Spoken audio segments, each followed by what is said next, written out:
Hello everyone. पिछली video में हमने फोर्थ क्लास के कुछ ईवीएस के कुछ इंपॉर्टेंट टॉपिक्स किए थे। कुछ टॉपिक्स हमारे फोर्थ क्लास के रह गए थे, वो हम इस वीडियो में कवर कर लेते हैं। देखिए क्या है। असम में बांस से बना पुल पाया जाता है। सेकंड है, लद्दाख में स्कूल पहुंचने के लिए नदी पार करनी होती है और यहाँ पर ट्रॉली का यूज किया जाता है।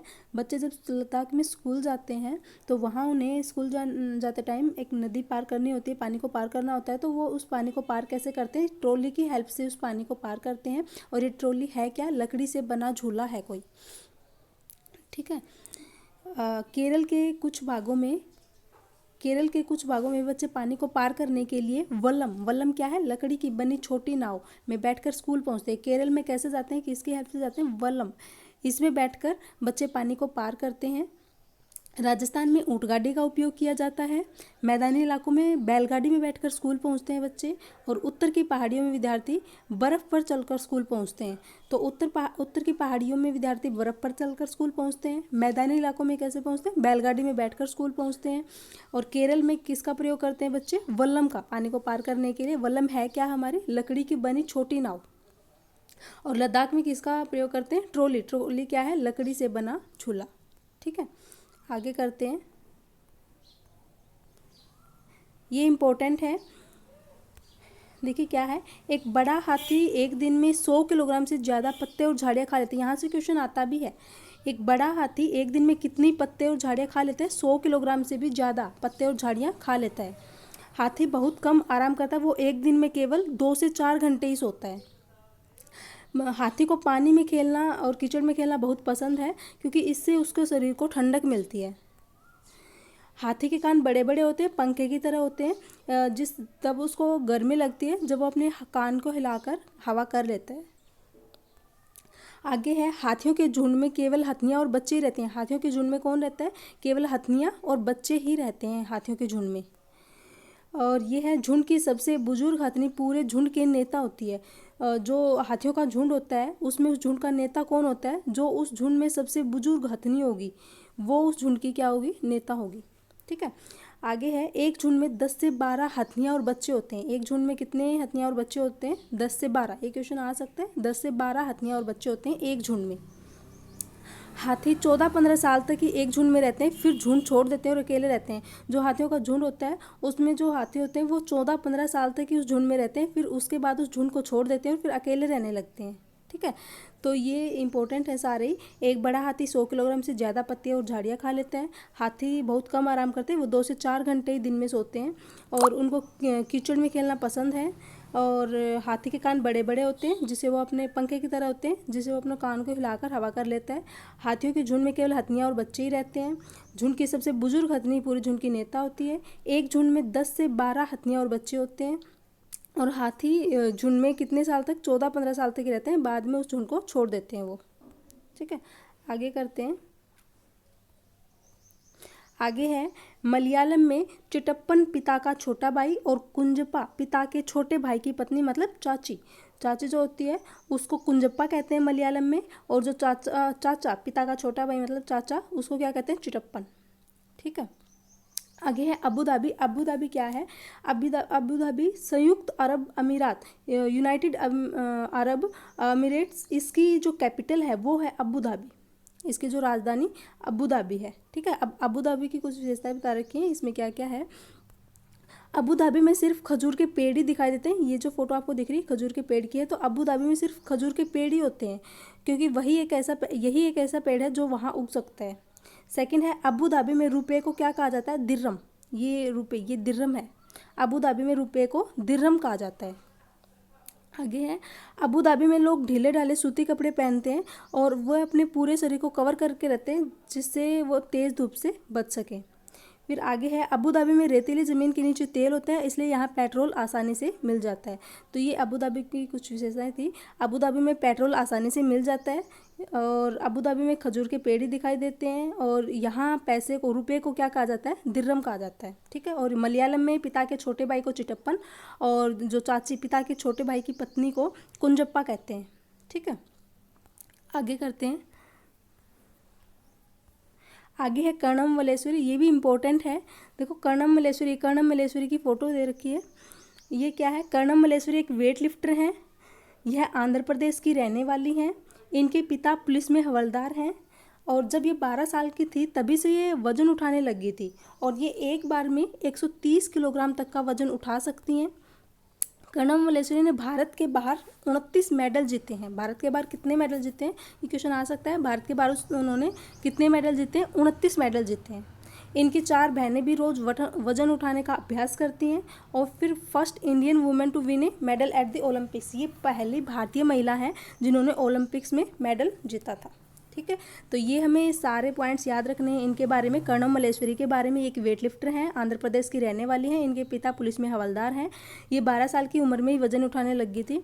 130 किलोग्राम तक का वजन ये एक बार में उठा सकती हैं। इन्होंने भारत के बाहर 29 मेडल जीते हैं। इनकी 4 बहनें हैं और ये पहली इंडियन वुमेन है जिन्होंने ओलंपिक्स में मेडल जीता था। ठीक है, आगे करते हैं। आगे है मधुबनी चित्रकला, मधुबनी पेंटिंग्स हैं। ये देखो मधुबनी पेंटिंग्स, ये सारी मधुबनी पेंटिंग्स हैं। ये क्या है, ये चित्रकला बहुत पुरानी है। यह चित्रकला बिहार के मधुबनी जिले के नाम पर जाने जाते हैं। जो ये मधुबनी पेंटिंग्स हैं ये किसके नाम पर पड़ा है, इनका नाम, ये बिहार का कोई मधुबनी जिला है उसके नाम पे ही इन पेंटिंग्स का नाम क्या रख दिया, मधुबनी पेंटिंग्स या मधुबनी चित्रकला। ठीक है, आगे त्योहारों और खुशी के मौके पर जब वहाँ त्यौहार होते हैं बिहार में, इस बिहार के मधुबनी ज़िले में कोई त्यौहार होता है तब वो खुशी मनाने के लिए क्या करते हैं, इन पेंटिंग्स को ड्रॉ करते हैं दीवारों पर।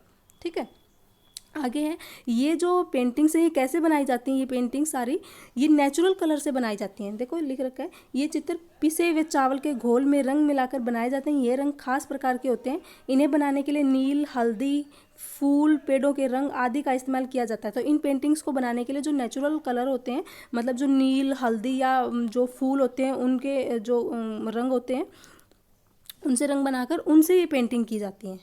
ठीक है, आगे है, चित्रों में इंसान, जानवर, पेड़, फूल, पंछी, मछलियाँ और अन्य जीव जंतु साथ में बनाए जाते हैं। तो इन पेंटिंग्स में क्या क्या बनाया जाता है, इंसान, देवी देवताओं की तस्वीर हो सकती हैं, जानवर, पेड़, फूल, पंछी, मछलियाँ, इन सब की तस्वीर बनाई जाती हैं। तो ये जो मधुबनी पेंटिंग्स हैं ये कब बनाई जाती हैं, बिहार के मधुबनी ज़िले के नाम पर इसका नाम पड़ा है ये। और ये वहाँ कोई त्यौहार होता है तब इन पेंटिंग्स को दीवारों पर बनाया जाता है। ठीक है, आगे देखते हैं। आगे है, उत्तर प्रदेश में कचनार के फूलों की सब्जी बनाई जाती है। उत्तर प्रदेश में किसके फूलों की सब्जी, ये जो फोटो दिख रही है कचनार के फूल है, कचनार का फूल है ये। तो उत्तर प्रदेश में किसके फूलों की सब्जी बनाई जाती है, कचनार के फूलों की सब्जी बनाई जाती है। केरल में केले के फूलों की सब्जी बनाई जाती है। केरल में किसकी सब्जी बनाई जाती है, केले के फूलों की सब्जी बनाई जाती है केरल में। ठीक है, उत्तर प्रदेश में कचनार के फूल और केरल में किसके फूल, केले के फूलों की सब्जी बनाई जाती है। ठीक है, आगे है, महाराष्ट्र में सहजन के फूलों की, ये जो देख रहे हैं हम ये सहजन का फूल है। तो महाराष्ट्र में किसके फूलों की सब्जी बनाई जाती है, सहजन के फूल। उत्तर प्रदेश में कचनार, केरल में केले के फूलों की और महाराष्ट्र में सहजन के फूलों की सब्जी बनाई जाती है। उत्तर प्रदेश का कन्नौज जिला इत्र के लिए मशहूर है। यहाँ पर पास के इलाकों से ट्रक में भरकर फूल लाए जाते हैं, फिर उनसे इत्र, गुलाब जल और केवड़ा तैयार किया जाता है। ये क्वेश्चन आया हुआ है, ये वाला, ये अभी जो सीटेट हुआ था उसमें ये क्वेश्चन आया हुआ है। उत्तर प्रदेश का कन्नौज जिला इत्र के लिए मशहूर है। ये क्वेश्चन आया था कि इत्र के लिए कौन सा जिला मशहूर है, तो उत्तर प्रदेश का कन्नौज जिला इत्र के लिए प्रसिद्ध है। यहाँ पर पास के फूलों से ट्रक में भरकर फूल लाए जाते हैं और फिर इनसे गुलाब जल और केवड़ा तैयार किया जाता है।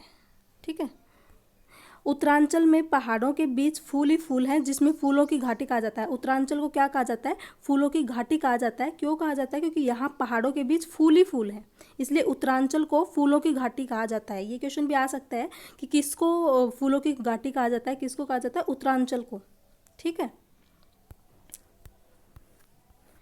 आगे देखिए, आगे है, बोरा और चेवा चावल के 2 प्रकार हैं जो पकने के बाद असम में खाए जाते हैं। ये नहीं है, ये गलती से लिख रखा है। बोरा और चेवा चावलों के 2 प्रकार हैं और इन्हें पकाकर असम में इनको खाया जाता है। ठीक है, बोरा और चेवा चावलों के प्रकार हैं और ये असम में खाए जाते हैं। ठीक है, अब बिहू त्यौहार मनाया जाता है असम में। बिहू असम के सबसे महत्वपूर्ण त्योहारों में से एक है। वहाँ बिहू त्यौहार को मनाने के लिए ये नृत्य किया जाता है असम में। ये नृत्य ये जो दिखा रखा है, और वहाँ भेलाघर बनाया जाता है। ये देखो, ये जो दिखा रखा है ये भेलाघर। जब वहाँ त्यौहार होता है तो अपनी खुशी मनाने के लिए वो क्या करते हैं, भेलाघर बनाते हैं।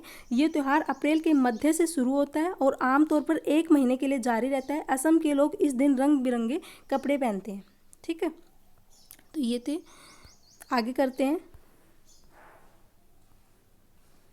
आगे है पोचमपल्ली। पोचमपल्ली क्या है?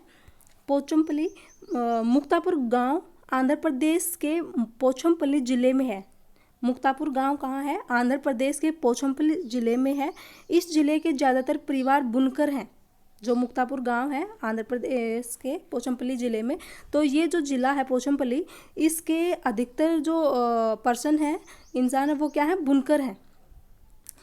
इसलिए इस बुनाई को पोचमपल्ली के नाम से जाना जाता है। ठीक है, क्योंकि वहाँ जो ये पोचमपल्ली ज़िला है एक, और इस ज़िले में अधिकतर परिवार क्या है? बुनकर हैं। वहाँ लोग बुनकर बुनाई का काम करते हैं, ज़्यादा से ज़्यादा लोग बुनाई का ही काम करते हैं वहाँ, तो इसलिए इसका नाम क्या पड़ा है? पोचमपल्ली।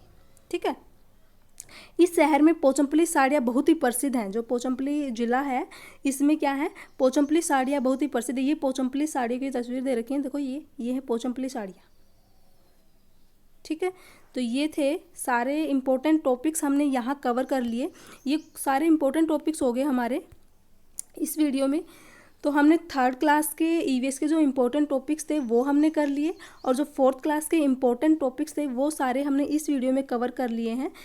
और इससे पहले वाले वीडियो में हमने सारे टॉपिक्स कवर कर लिए हैं। इससे जो नेक्स्ट वीडियो लाएंगे वो उसमें हम क्या करेंगे, जो 5th क्लास के ईवीएस के इम्पोर्टेंट टॉपिक्स है वो सारे टॉपिक्स हम कवर करेंगे। फिर हम इनके क्वेश्चंस की प्रैक्टिस करेंगे। तो ये आप कर लेना। Thanks for watching.